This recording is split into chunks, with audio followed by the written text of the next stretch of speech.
கழகத்தினுடைய சட்ட விதியை மாற்றினார்கள் என்ற நிலை வரும்பொழுது என்னுடைய எதிர்ப்பை தெரிவித்தேன். தலைவர் கொண்டு வந்த சட்ட விதியை மாற்றுவதற்கு யாருக்கு உரிமை இருக்கிறது?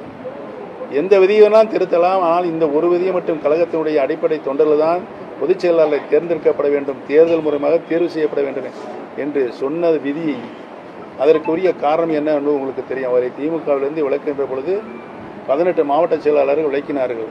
அந்த நிலை அனைத்து இந்திய அன்னார முன்னேற்ற கழகத்துக்கு வரக்கூடாது. அனைத்து தொண்டர்களுக்கும் அந்த உரிமையை நான் தருவேன்.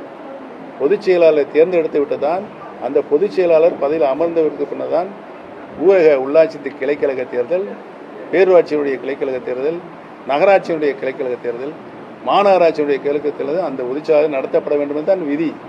இந்த விதியை மாற்றுவதற்கு யாருக்கு? விதியை மாற்றக்கூடாது என்ற விதியை வகுத்து தந்த இந்த கட்சியை உருவாக்கிய புரட்சி தலைவரை எழுதிவிட்டு கொடுப்பதை மாற்று செய்வதற்கு நீங்கள் யார்? அதைத்தான் நான் கேள்வி கேட்டு கோர்ட்டுக்கு போயிருக்கிறேன். கோர்ட்டுக்கு போயிருக்கேன்னா இப்போ நடந்துகிட்டு இருக்கு, சட்ட போராட்டம் நடந்துகிட்டு இருக்குது.